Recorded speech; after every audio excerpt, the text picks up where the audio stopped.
Luka i Lanica bez granica.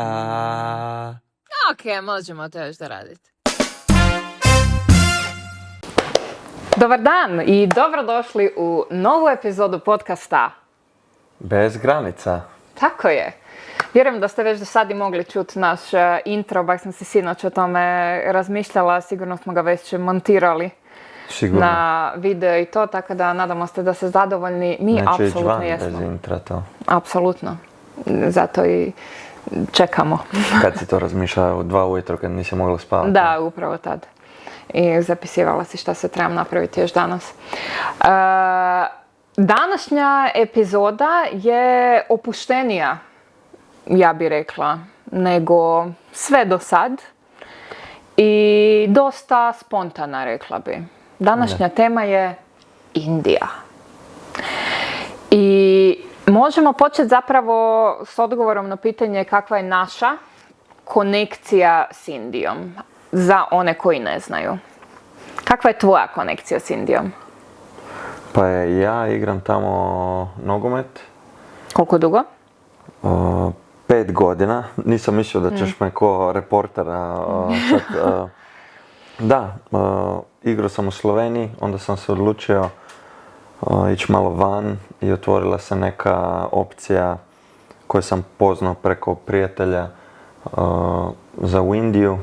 Indija je, što se fudbala tiče,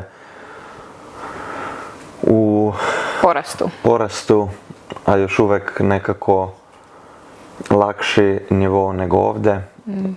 Tako da možeš i na starije godine nekako lagano igrat ili malo lakše nego tu. I da, i Indija kao Indija država se mi je sviđala nekako već od prije. I onaj prijatelj koji je igrao tamo me je povezivao s tim, dugu kosu, bradu, meditirao, radio jogu, rekao to moraš ići. Tako da sam probao i evo to je moja konekcija s Indijom. Da. A moja konekcija s Indijom je ti. Meni zapravo nije bilo ni na kraju pameti negdje. Uvijek mi je bila želja da proputujem cijelu Afriku i užasno me privlači Somalija. Kiki Iličić, ako gledaš, čekam da napraviš put u Somaliju još uvijek, već 1-2 godine, pa da mogu ići s tobom. I Indija je došla nekak spontano. Kad sam išla prvi put posjetiti tebe, imala sam svakakve predrasude prema Indiji, rekla bi. I nije mi nikakva želja bila ići tamo. Zamišljala sam i uvijek samo ko kaos. Ne bi čak ni rekla zmazano kak ljudi percipiraju cijelo vrijeme. I skužila sam da ljudi imaju percepciju o Indiji kao da doslovno na svakoj rijeci utapaju mrtvace. A samo je riječ o jednoj rijeci u Indiji, doslovno, i u jednom gradu gdje se to radi i to je to. Tako da, eto, ja sam nekako onda spontano zapravo i došla do Indije. I na kraju se zaljubila. I u tebe i u Indiju. Kako je izgledao tvoj prvi susret s Indijom? Prvo, kad si došao? Znači, kad si sletio, di si sletio i dojam, šta je bilo?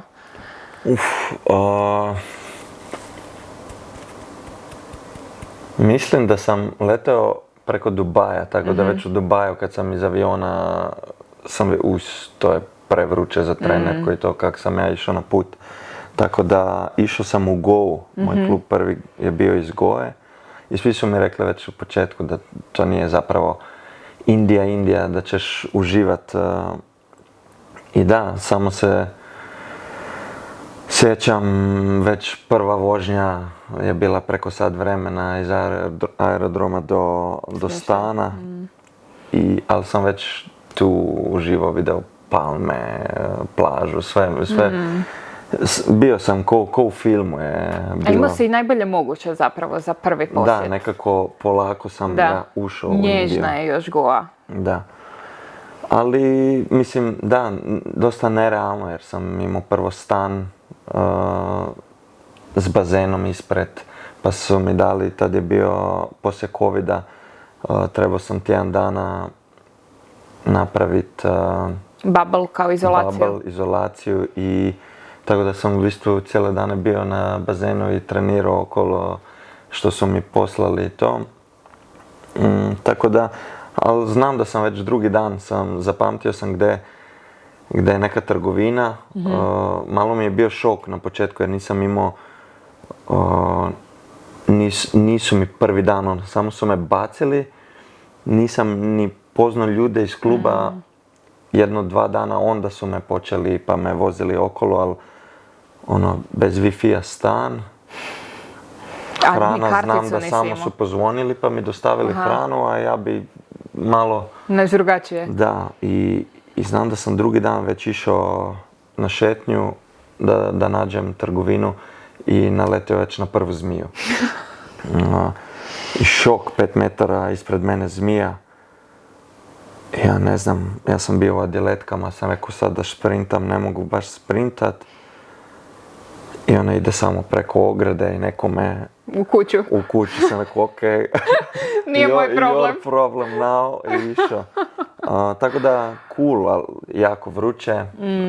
Tako da, ovo sve što sam prije čuo, gužve, smrdi, to nisam ja ni primijetio. Da. A onda se sjećam, bio je prvi trening kad sam ga napravio s ekipom.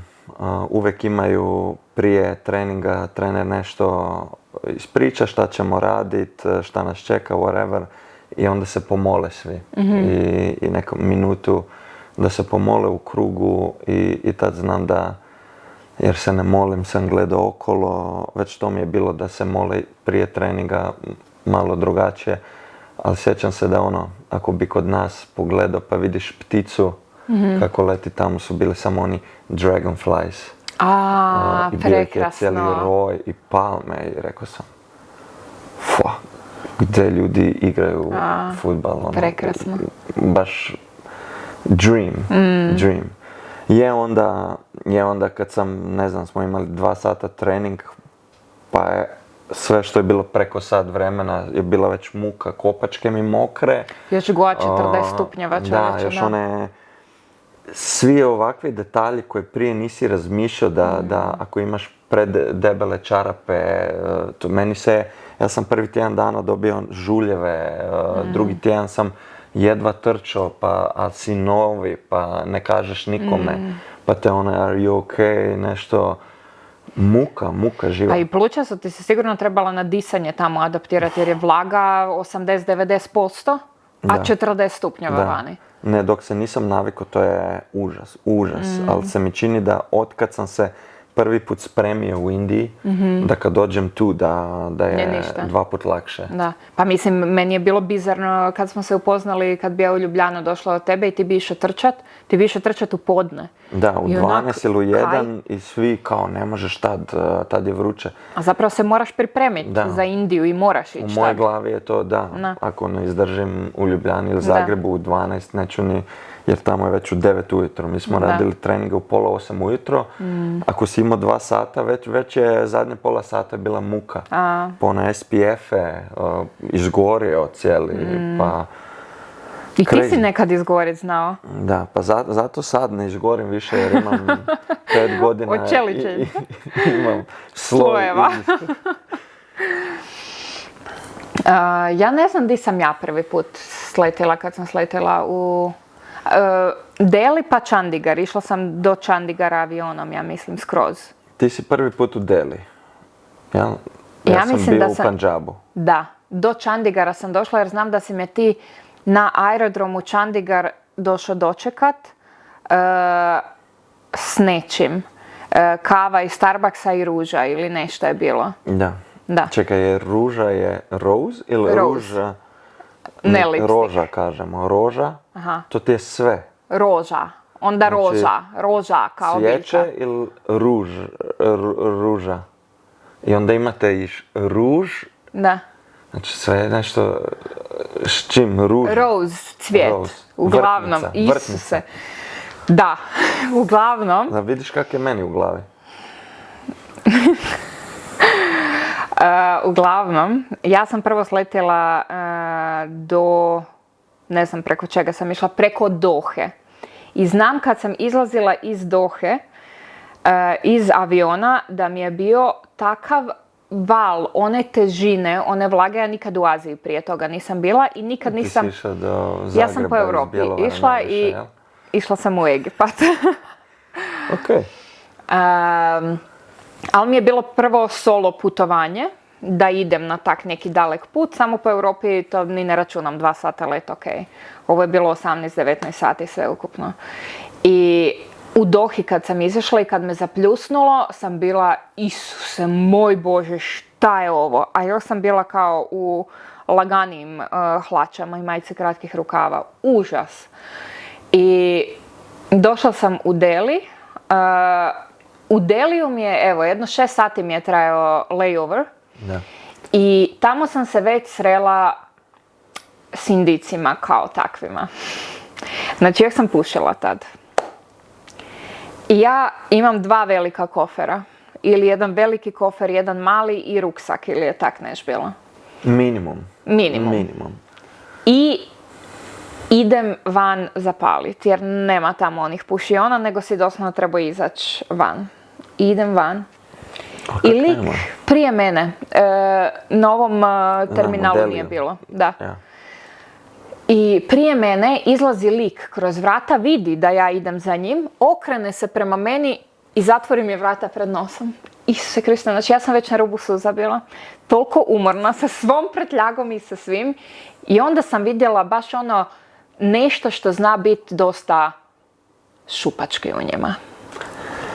Da, ko da su heartless, jer ih je, to sam dobio feeling odmah, vidiš da i stranci se nekako drugačije ponašaju do njih, jer i to je krivo, to sam promijenio odmah, ali sam vidio ko da ih je toliko...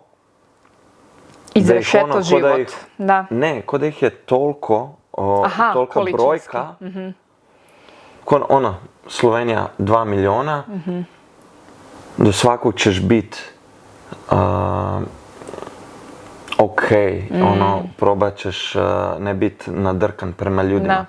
Tamo je 2 miliona, onda još milijarde, oni, znaš, i NPC-a u igrici, oni koji su ko roboti i koji se zaletavaju, koji ti zaluputnu vrata i ko da te postaneš malo cranky nadrkan. Da, i meni je baš to bilo što ono, niko ti se neće ponuditi za pomoć, baš ih briga, doslovno, borba za sebe, borba za preživljavanje, tak je meni to izgledalo doslovno i kad pitaš nekog za pomoć, niko ti ni ne zna pomoć ili je kriminalan engleski na koji se tad nisam još navikla i nisam ih ništa razumjela. Znači, fakat sam sama prvi put putujem, usred noći mislim da je bilo. S hrpom stvari, fakat mi je bilo, Isuse Kriste, baš mi je teško bilo. Još taj umor. Da, umor. I onda sam sletjela u Chandigarh i vidjela sam ona neka, kad smo sletali u Chandigarh, ona neka sirotinska naselja već koja jesu, pored aerodroma što budu. I tu mi je već bila, ok, ima mi soul, ima mi dušu nekakvu, nešto. I zato mi je i Afrika toliko privlačna, jer radije ću uvijek posjetiti takve države koje mi imaju, čak i kad vidim da je nešto sirotinski, nazovimo to, automatski znam da će ljudi biti sretniji. Da. I ne znam, to mi je toliko prekrasno za vidjet. I onda si me ti dočekao i išli smo ostaviti stvari do stana i išli smo tu prvu večer kao, jesmo se tad smo se vozili, bili u tuk-tuku, to mi je bila prva vožnja tuk-tukom u životu, znači najdraže vozilo ikad na svijetu mi je to bilo i dalje mi je.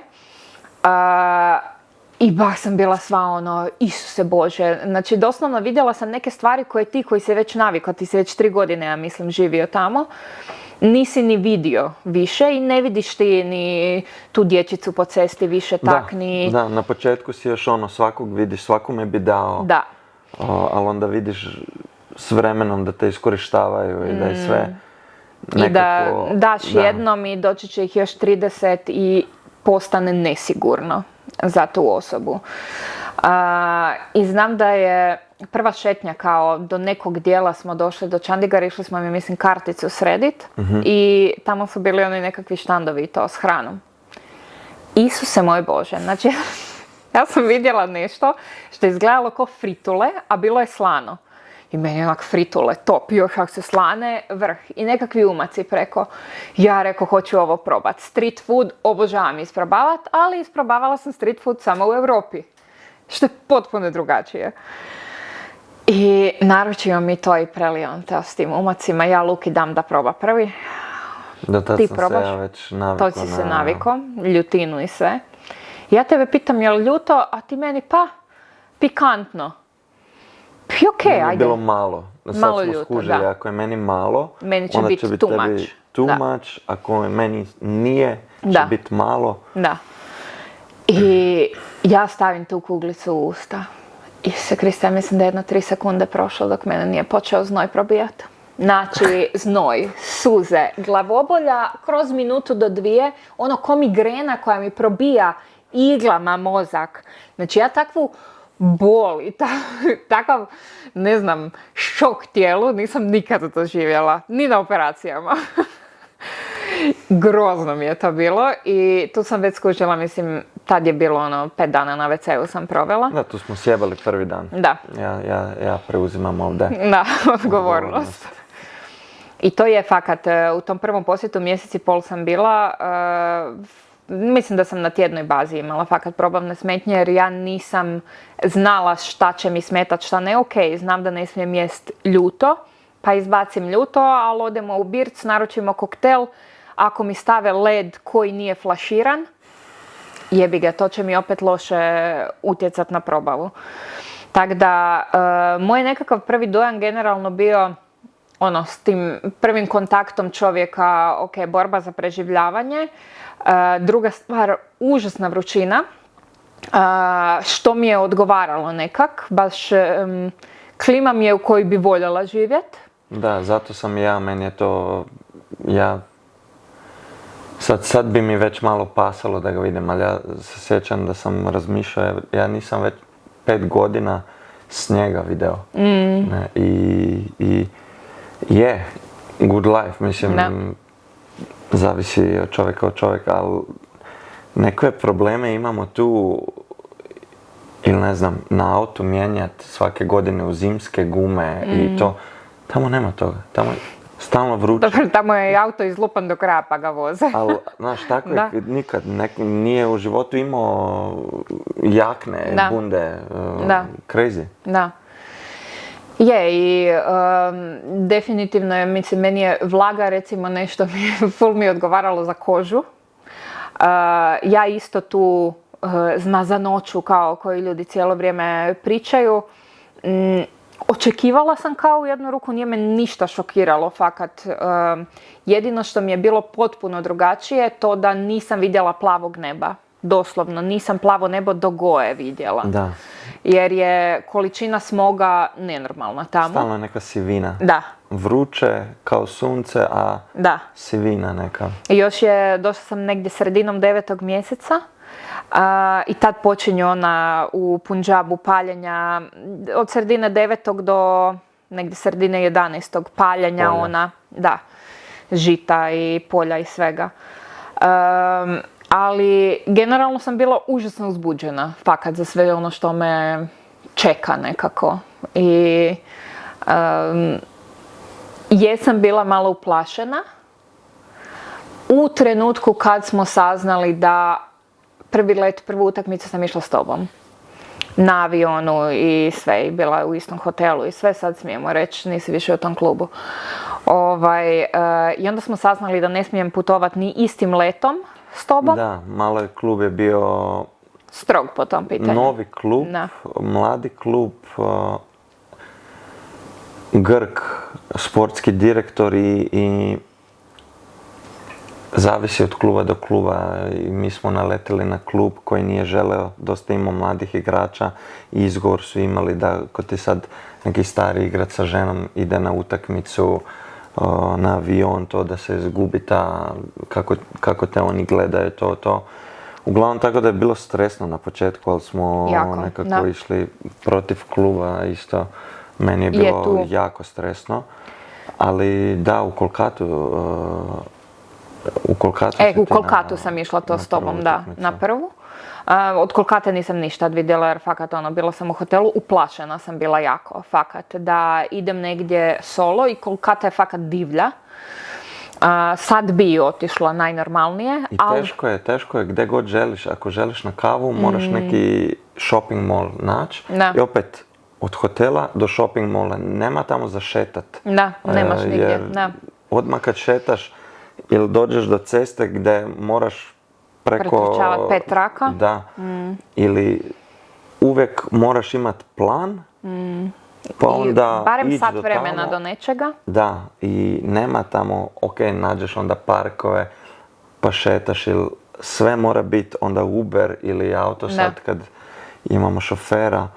Ali da, nije to kao kod nas, ideš u centar grada, pa ćeš prošetat pa na šta naletiš, tamo moraš istražiti. Baš ciljano ići. Da. I drugi let onda sam išla solo i drugi let je bila Goa.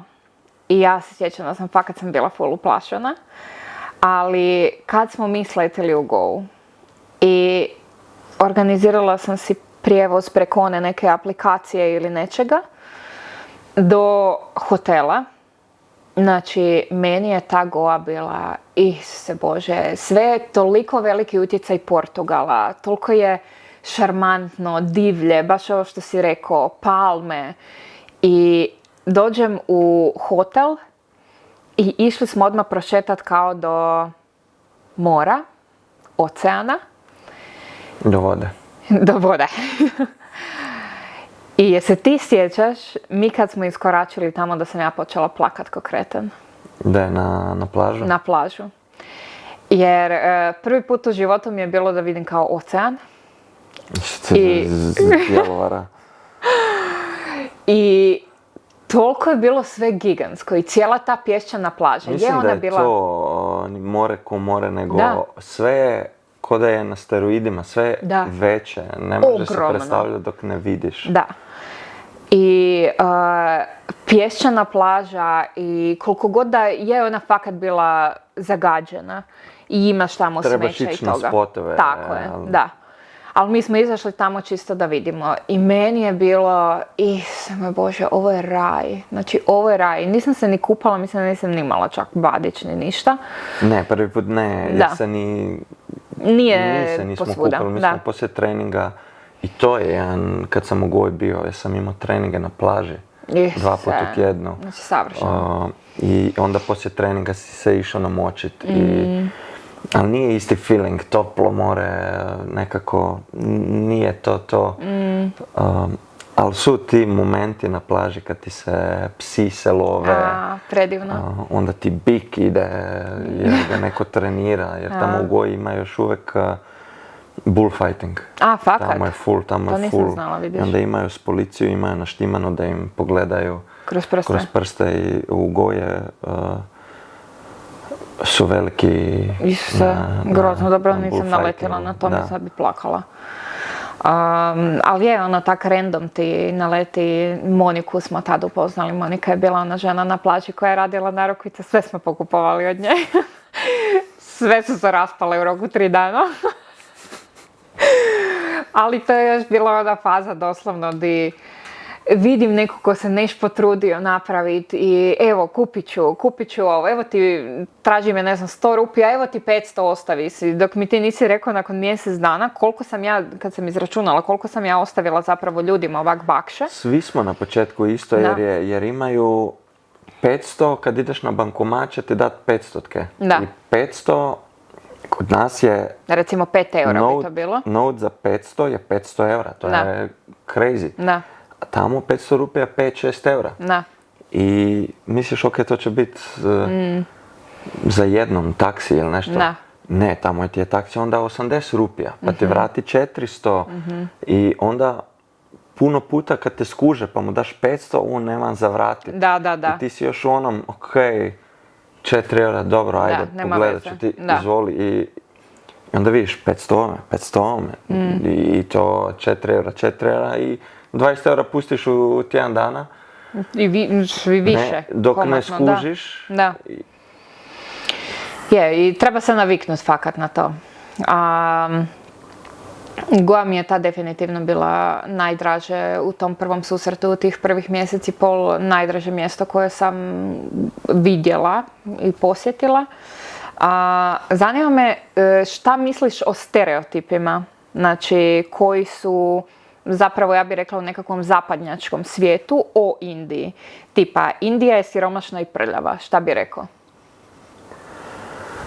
Pa je, mislim, kad je vidiš malo više, vidiš ih i da imaju u kulturi, da to mi je toliko cute kako se iz strance sam imao neke koji su počeli napušavati Indica koji si odvije sladoled, stoji pored kante za smeće i baci na pod. Pored kante, da. Pa mu, what are you doing? Clean, it's your country, ne?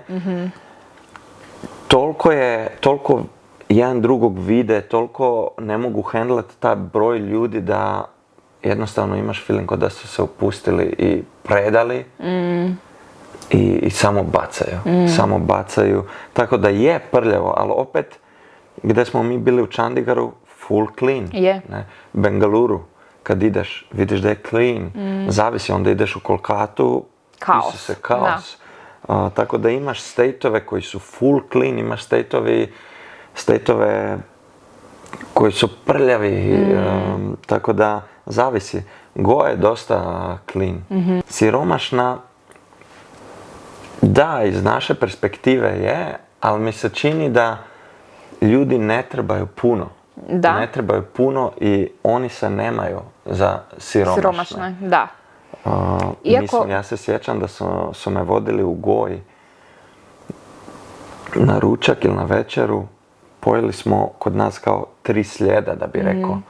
Pa nešto pikam, pa nešto drugo, pa to, pa za pit. I na kraju prije dođe 600 rupija, 6-7 eura za dvojicu. Ja sam išao obrit do barbera i ovaj koji me je vodio sam rekao daj još ti, ako želiš. Really? Ja? Sam rekao da. I on naravno iskoristi, frizura, brada, još te masira. 150 rupija, znači 2 eura. A ja ovdje 30 eura dao samo za bradu. Da. I tako da... Jednostavno drugačiji je standard i ja ne bi rekla, evo, da je siromašna, ja bih rekla da je jako veliki sraz između siromašnog i bogatog i da je ono čega nema najviše radnička klasa, ona nekakva srednja klasa. Da, kod da je ili si siromašan ili imaš feeling da onaj koji je bogat je malo bogatiji nego tu neko koji je bogat. Tamo je... Da. I pogotovo tu razliku vidiš u Mumbaju. Najveću od svega. Da, gigantski. Da. Ali gigantski sraz, najveći slam koji postoji u Indiji, mislim da je 2. ili 3. na svijetu, Dharavi slam. I iza njega tik, doslovno samo je cestica i iza njega nenormalno velike poslovne zgrade koje su luksuz. I baš nigdje u životu nisam vidjela toliko jak sraz između suvremenog i zastarjelog, između bogatog i siromašnog. I to je nešto di baš te onak prelomi dosta, ko da ti pljusku opali doslovno, di si svjestan onda kakva je situacija. Oni koji imaju više od nas u Europi, masu više, a oni koji nemaju fakat su na prosječkom štapu, iako upravo ovo što si rekao, ti ne osjetiš to toliko kod ljudi, osjetiš po onim ljudima koji će prositi na cesti ili koji žive na cesti, to su baš bez ničega, to je i manje od siromašnog. Ali oni koji imaju barem nekakve kućice i to, nemam osjećaj kao da se žale. Da. Ne, toliko je simpa. Ja se sjećam, u jednom hotelu manjem su me nastanili, sam živeo u Bengaluruju. I jedan samo počeli su vrtat. I bušit. I vidim da prvo nađu vodu na nekom području i onda kad sve to skuže, da je to, onda će nešto graditi. I neki lik, neka familijica, žena, muž i 2 ili 3 djece i samo sa brick opekom su si napravili neku kućicu i on je bio ko season worker tad. I cijela familija je došla, kućica i žena pomogla i to je njihovo, sad vidiš, i tu oni sad dom. Žive, sad dok se to gradi. Ne? I dječica tamo okolo trči, smije se, on gradi, žena mu ja nisam tamo, žene na gradbištima rade. Da. Čak i više nekad nego muškarci. To je pjesak na glavu nose, crazy. I to je nešto sam skužila recimo kad sam išla u Dharavi slum. Ti prvo nisi bio za to, ali na kraju je fakat super ispalo jer nisam znali. Nisam bio jer sam čitao dosta o tome, trebaš znat gdje ideš i bila si to već u takvom nekom moodu malo preopuštenom. Nisam želeo biti kao zaštitnički, ali sam samo želio da se paziš. Da. Ali išla sam u Dharavi slum s čovjekom koji je od tamo, znači lokalac iz Dharavi sluma. Možete vidjeti na mom Instagramu, jako puno videa sam radila, pogotovo iz Mumbaja i mislim da su fakat edukativni ako vas zanima još više o Indiji. Uglavnom to je čovjek koji je završio fakultet, oni u slamu imaju svoje obrazovanje do kraja srednje škole i sva djeca se obrazuju, a 30 do 40% djece uspije dobiti stipendiju da odu na fakultet. I jednako kao kod nas funkcionira, isto i za upis na fakultet. Ako imaš dobre ocjene, možeš kao dobiti stipendiju da ti je besplatan faks, ako ne, trebaš platiti. I to rijetko koji mogu onda iz slama, ako su iz siromašnijih dijelova slama. I meni je prvi dojam kao prva nekakva predrasuda zapravo koju sam imala o slamu bila da je opasno, da ima puno kriminala, što je mene odmah napalilo u top, želim ići to vidjet. I da je hardcore sirotinja, da je baš grozno siromašno. Kad sam ušla prvi put tamo, sam vidjela da je to zapravo ko grad unutar grada.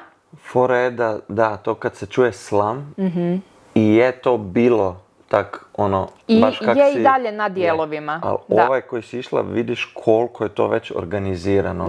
Da je to zapravo kod nas neko selo, samo je naziv slam jer su tamo ljudi siromašni. Jer je unutar grada. Ali su si napravili u slamu da je već na nekoj razini. Da. I doslovno da ne postoji taj slam tamo, 90% plastike iz cijelog Mumbaja se ne bi nikad recikliralo. Jer u slamu su zaduženi za reciklažu. Oni su si napravili svoj nenormalno dobar biznis i doslovno se ljudi iz sela oko Mumbaja, iz Indije, sele u slam jer će bolje zaraditi u slamu. Recimo da će u selu zaraditi oko 70 eura mjesečno, u slamu 500 eura mjesečno, s čim mogu komotno živjeti u Indiji, pogotovo unutar slama. I unutar slama imaš i doktore, i bolnice, i ono što mi je bilo bizarno dobro, što imaš kao crkvica koja, znači sve kipove svih svetaca, svih vjera su postavljali u tu jednu prostorijicu, što mi je toliko predivno za vidjeti. Znači, ni ti ni ja nismo vjernici, ali mislim da imamo one nekakve spiritualne i temeljne vrijednosti da poštenje, ljubav i takve stvari. I prekrasno mi je bilo za vidjeti koliko su sinkane i koliko zajedno mogu živjeti sve vjere, dok kad pogledaš zapadni svijet, automatski imaš nekakve sukobe. Da. I baš je nekakvo jedinstvo, zajednica, prekrasna i složnost. I ono što sam tamo vidjela, sad sam malo zalutala bila da se vratim na to, muškarci su većinom radili na peglanju odjeće, kao krojači, nešto što bi kod nas kao bili ženski poslovi, a žene su lemale, znači baš ono, čekić, snagatorice prave. I potpuna razlika tamo u tim kao muškim i ženskim poslovima, gdje je i kad sam ti ja pokazivala fotke od slama, jedno dijelovima bilo ono u birkama, ako ćete ići tamo, nemojte ići u birkama, ni u ničem otvorenom, jer štakori pretrčavaju preko nogu. To mi nije bilo zabavno. Ali svaka obitelj ima svoju djelatnost. Doslovno svaka obitelj u slamu radi. I njihove reciklažice, doslovno jedna je obitelj, ima tipkovnice, znači tastature od laptopa i oni recikliraju to, odvajaju sve. Druga obitelj ima, ne znam, plastične čepove, druga ima plastične boce. Toliko su specijalizirani za sve da nema neko ko si neće naš posao i hasleri su. Od svega od ničeg će napraviti sve. I to mi je toliko impresivno i prekrasno za vidjeti da kad čujem naše ljude, a ne bi ovo radio, radije će biti bez posla, pa jebote život. Sve iskoriste. Briljantno, stvarno briljantno. I to mi je neki, jer sam se onda već 3. godinu bio sam u neki mali sobici, u nekom trenutku ono krevet, kupaona nije imala ogledalo. Aha. I ono, ja si kupim ono na štantu, plastični je okvir i unutra ogledalo. Ja vidim rupu, ok, vezalku neku navežem na tuš i ono, ko indijac, ono, snađe se. I to je to, zapravo trebaš se za pogledat, ne? Da. Snalažljivi. Da. Snalažljivi su crazy. Da. Ništa nije problem. I ništa nije nemoguće. Doslovno. I to mi je baš vodič s kojim sam hodala po Mumbaju, rekao da je doslovno, kak se zove još Mumbai, grad snova ili Dream City ili nešto tako. City of Dreams. City of Dreams. Jer doslovno svako ko ima bilo kakav san, u Mumbaju mu se može ostvariti. Da, Mumbai je City of Dreams, onda imaš Kolkata je City of Joy. Tako je, da.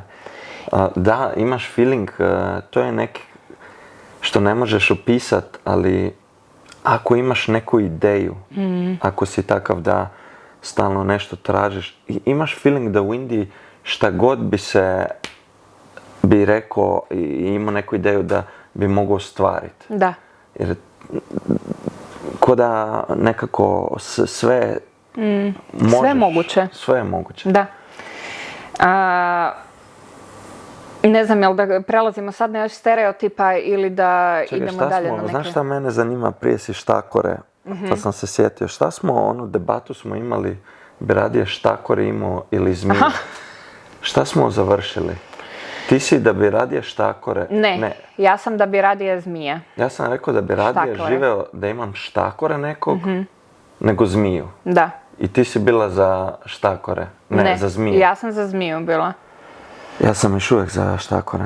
Da, i istraživali smo to s ChatGPT-em i ChatGPT je rekao da je korisnije imati zmiju.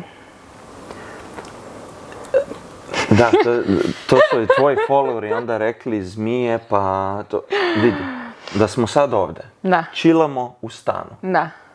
I da mi štakor neki. I je malo panika ti možda... Malo više odvratna. Meni ne. Ok. A da mi zmija dođe, znači ja se iselim. I tu sam ja tu tematiku počeo, radije bi video štakora sad u stanu nego zmiju. Pa nismo pričali o stanu, pričali smo na otoku. Pa na otoku, pa isto. Radije bi zmiju, pa ide, onda si ti išla u dubine, pa štakor će ti... Štakor će te ugristi, preneti boleštinu. Da, okej, štakor će te ubit sporo, zmija će te ugristi i ubit odmah, okej, upravo si. Uglavnom u Indiji imamo i štakore i zmije, ne mreš birati, imaš jedno i drugo. Htjela bi se dotaknuti još jednog stereotipa, a to je da je Indija opasna za žene, jer sam jako puno pitanja dobila na temelju toga. Koji bi bio tvoj dojam, pa ću ja reći iz svog nekakvog osobnog iskustva? Sad znam za par sela gdje smo se i mi kad smo se na utakmicu vozili, recimo Jamshedpur je nek Steel City, železarija je tamo i ti moraš na nekom aerodromu par sati od Jamshedpura sletit i onda ideš sa busom još. I to ideš, tamo smo, prvi put da sam doživio da su rekli nam, team menadžer rekao ako želi ko na WC, idite sad, zaustavili smo se na ručku, sad se par sati ne zaustavljamo, jer ideš kroz neke vukojebine gdje onda, ako naletiš, i tamo je bilo recimo kad je neki španski par išao na motorima i kao da su ih, ne znam, da su ih ubili i imaš još neka područja gdje... Nije sigurno ni za koga, ne samo za žene. Da, jer je ko da bi skoro naleteo na one otoke gdje su još oni aboriđini i ne zna pravila i pa te može pojest. Ne, sad nećete pojest u Indiji, ali tako da sigurno ako si baš da ideš ekstremna putovanja, onda može biti, ali ovako po gradovima gdje se mi krećemo i sve, ne. Ja bi isto rekla da definitivno prvi put kad sam došla i ostala tih mjesec i pol, jesam bila uplašena zbog svih živih upozorenja iz zapadnog svijeta i zbog percepcije nekakve predrasuda koje sam imala. Ono što bi rekla je da definitivno drugi put već kad sam došla sam bila opuštenija, a treći put sam bila toliko lagana da si mi i ti govorio na momente da sam prelagana, jer kao već sam naučila na koji način funkcioniraju, imam zdrav mozak s kojim mogu razmišljati i znam da se neću dovesti u nesigurnu situaciju, neću fakat bit budala i nesmotrena, isto kao što ne bi u Parizu, Londonu ili gdje god drugdje neke stvari radila, tako neću ni tamo. Neću solo hodati u 10 navečer po mraku po bilo kojem gradu, osim u Hrvatskoj, gdje se fakat osjećam sigurno i baš je sigurna zemlja. Kad pogledamo perspektivu svijeta, i treći put to kad sam bila, sam na svako putovanje, svaku utakmicu koju sam išla solo, di bi u Mumbaju najviše, možda di jesam imala jednu situaciju koja je mogla biti neugodna, ali je na kraju ispala ok, jer sam presjekla. 5 dana sam hodala solo tamo i s vodičem, koji mi je pokazivao određena mjesta, složio mi je turu na način na koji sam ja htjela zbog knjige Shantaram. I kad sam išla u Leopolda, u kultni Birds koji je u Mumbaju, od 1700 i neke još postoji, mislim. Oni su imali 2008. teroristički napad tamo ili 2006.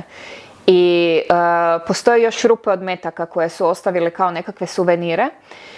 I čekaš u redu doslovno da uđeš u Leopold, koji je nekad, a i sad, šta? Možda ti čekaš.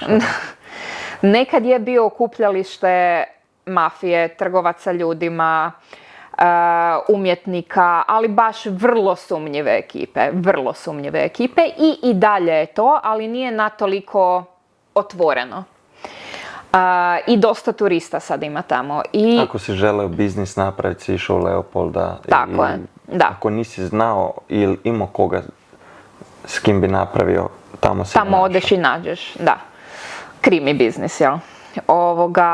I ja uđem unutra i tražim, gledam okolo di su rupe od metaka i neka dva indica sjede za stolom i pitaju me kao, are you looking for bullet holes? I ja yeah, where are they? Zamisli da... I... Isuse, zabri, nisam si razmišljala o tome. I oni mi pokažu di jesu i uđemo u priču i pitaju me likovi kao, jesi pročitala knjigu Shantara? I ja da, zato sam ovdje. I ja sjednem s njima za stol. Naručim pivu koju je autor knjige naručivo i popila sam jednu malu pivicu gore na katu Leopolda već. Tamo su se najsumnjiviji poslovi inače sklapali, ali sam htjela biti dolje jer mi je dolje taj vibe koji je bio i u seriji i sve. I dolje sam sjela s njima i naručim pivu. Na kraju ispadne priča, lik kod kojeg sam sjela za stol dovede vlasnika kafića. Vlasnik kafića ti je moj prijatelj.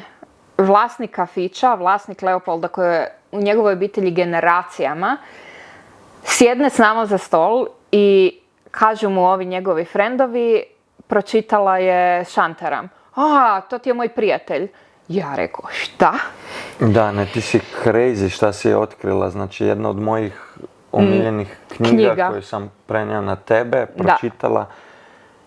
I ovako, jer si otvorenija i to si srela, si išla direktno u epicentar i upoznala doslovno ljude koji su... I vlasnik mene odvede negdje iza u prostoriju, vadi album i ni tu mi nije bilo u glavi kao odvede me iza u prostoriju i sve šta se može desiti. Ne, opušteno, idemo, top, jebena priča. Dobijaš jedan neki feeling kome možeš zaupat, ko ne. I frajer vadi album i pokazuje mi slike autora, slike Lina i njega, slike Lina i njegove žene i ja sam onak, Isuse Krista, ne mogu vjerovati da se meni ovo događa. I već sam tipsi i vraćam se za stol tamo i sva pod dojmovima i osjetila sam onda da su ova dva lika postala malo neugodnija jer su si popili 2 velike pive. I tu sam pozvala svog vozača, za 5 minuta je bio tamo i otišla. I mislim da je samo u tome poanta za nekakvu sigurnost u Indiji. Osjetiš, nisi glup, fakat osjetiš u kojoj situaciji možeš, u kojoj ne možeš biti. To je jedan od najopasnijih kvartova u Mumbaju i dalje, sad sam zaboravila koji mu je naziv. Ali nisam se nimalo nesigurno osjećala tamo. Fakat nimalo. Jer imam svog vozača, imam vodiča kojeg mogu nazvati da dođe do tamo u kojem god trenutku da treba i ja sam šetala također po tom kvartu dan poslije. Tako da ja ne bi rekla da je toliko nesigurno za žene, stvarno ne. Malo je neugodno jer je već mene muškarca, jer si stranac, te bulje. Da. Tebe onda još više. Da. S keloidima još više. Je. I može biti neugodno jer i oni nemaju taj feeling. Ko djeca su. Da, kao iskreno. Da. Što djeca kad si još... Ne znaš. I kad se zabulji, ne? Da. I ne prestane. Da. I malo ti neugodno. Je. Tako da taj feeling te može malo prati. Da. Je, definitivno, tu bi se složila, ali rekla bi opet da s druge strane, zato ni kad neko dođe na tjedan, 2 u Indiju, mislim da ju ne može doživjeti u koru, jer ti je teško opustiti se ako si prvi put tamo. Tek 3. put kad sam došla na ta 3 mjeseca sam bila potpuno opuštena. To vidim i kod suigrača, je onaj koji dođe prvi put, nije se još na spicy hranu, još to gleda, ne ide toliko okolo. I onda ako se nikad ne vrati, to je to. I to je njegov dojam Indije. I onda nije fair da je to. Moraš joj... Ja sam joj 2. put, 3. put, 4., 5. I još uvijek se učiš i vidiš nove stvari, ali sigurno ne možeš prvi put. I mislim da je poanta zašto sam se zaljubila u Indiju u ovom 3. dolasku bila što sam napokon napravila ono što se mi ti od početka govorio, a nisam mogla to napraviti zbog straha, što sam kompletno otvorila srce Indiji. I dala mi je toliko više od bilo koje zemlje koju sam ikad u životu posjetila. Znači, ja sam prvi put u životu, imam osjećaj kao da sam cijeli život tragala za nekakvom spiritualnošću. I prvi put u životu sam ju osjetila u Lotus templu u Deliju. Kad smo mi ušli unutra i sjeli, znači nemaš ništa unutra, samo su klupice i sve u mramoru. I to je to. I prva stvar to da su kompletno dobrodošle sve vjere. Zaboravila sam kako se zove ta njihova vjera, koja je Lotus Temple, njihov hram. Ali njihova je poanta da nemaju, ko kak kršćanstvo ima svećenika, nekog predavača te vjere, nego im je temelj ljubav u svakom čovjeku. I to mi je ono što je apsolutno prekrasno i to bi trebao biti temelj svega. Budi dobar čovjek pun ljubavi. Točka. I mi smo sjeli tamo i meni su suze počele kliziti niz lice jer sam ja osjetila takvu nenormalno dobru, čistu energiju koja je samo prolazila kroz mene. Mir i ljubav. Da, doslovno. I drugi put kad sam išla u Lotus Temple, identično mi je bilo. I mislim da mi je definitivno ono, svaki put kad ću ići u Delhi, svaki put ću ići u Lotus Temple jer je nenormalno energetski clean i prekrasno tamo sam mjesto. Ja jedne najčišćih meditacija. Ja sam se tamo i 10 minuta samo bio i drugačije. Neke slike se... Nešto je tamo, neka clean energija koju sam želeo baš zato da iskusiš i jesi. Da. Trebalo je vremena jednostavno. Šta bi rekao, koje ti je najljepše mjesto koje si posjetio u Indiji? Svako ima neke svoje ljepote, ali ti nisi iskusila Bengaluru, ja? Nisam. Bengaluru je dosta, tamo ima neki business hub, tako da su dosta i sređeni ljudi i kad ideš u restorane već vidiš malo modernije ljude, disco klubovi, dosta brewerija je, to nije moj džir toliko. Ne, ali malo europsko je i vrijeme je, može biti full hladno, sweater weather, onda sunce imaju neko drugačije koje nije kao vruće, a spržite, dosta zanimljivo, tako da Bengaluru je sigurno mi top 3, ali bi nekako u Mumbai kad sam sletio već iz busa, kad sam gledao neka ta izmiješana, ono kad ti drvo kroz arhitekt,uru, ko da su... Sve su gradili oko prirode. Nije tu sekanje pa ćemo napraviti, nego sve je izmiješano, pomiksano i to mi je full lijepo bilo. I rekao bi, ja mislim da Mumbai. Da, meni je isto Mumbai, definitivno. Baš ovo što si rekao, miks je, rekla bi, portugalske, engleske, ono gotičke, i indijske gotičke.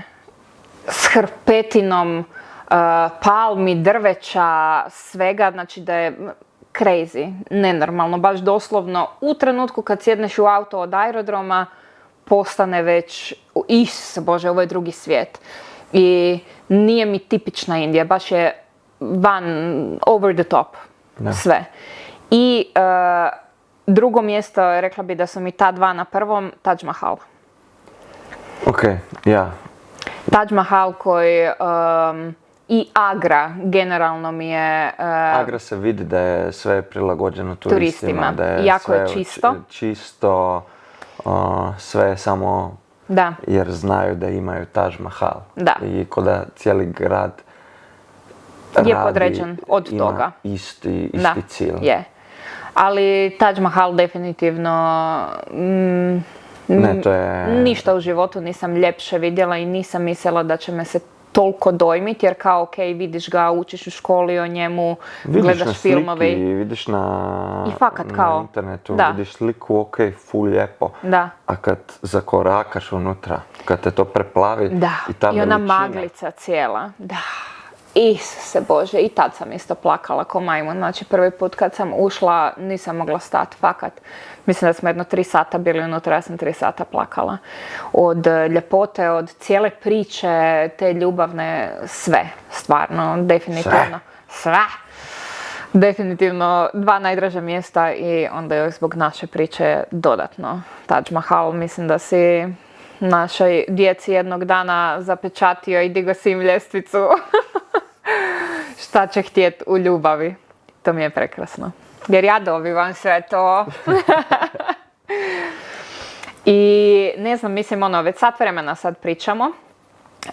Tako da ne znam bili tu zaključili, jer ja mislim da bi još dodatno mogli pričati toliko.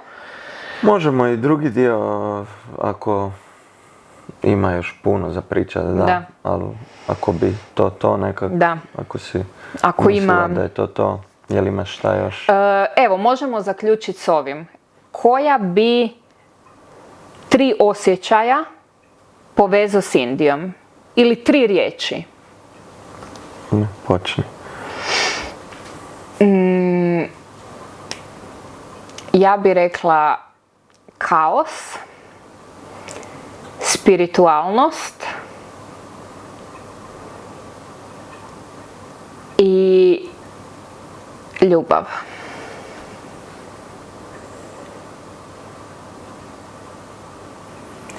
Da, meni je teško sad se na 3, ali neka sreća, otvorenost, ljubav, da. I onda kaos i to, ali nekako je baš to. Sjećam se da prvi put kad sam došao nazad, video sam koliko ljudi imaju manje nego mi i ne kukaju, nego su nasmijani i ishamblate nekak, spustite na zemlju. Toliko simpa je, može biti sve. Toliko malo zapravo trebaš, a mi tu smo ko roboti, samo još više. Ne treba. Da, je, i to je nešto što baš i kad sam bila sad u ova zadnja 3 mjeseca sam se nadala da ću zadržati taj osjećaj u sebi gdje doslovno ja sam nosila 5 komada robe 3 mjeseca. I to mi se ne sviđa, uvijek kad se vratim onda to bi obdobno upadnemo u to. Ovaj event, ovaj sve. Nekako materijalno, sve se oko materijalnih stvari vrti i baš se moraš remindati jer te ovdje ovaj kaos brzo te povuče nazad, a tamo te odmah te reminda. Imaš i ljude tamo koji su u svijetu gdje se samo oko toga vrti. Naravno. I vrti se još više jer tamo su ljudi koji su bogati, su prebogati. I baš tako da hollywoodske zvijezde gledaš, a tvoj susjed je.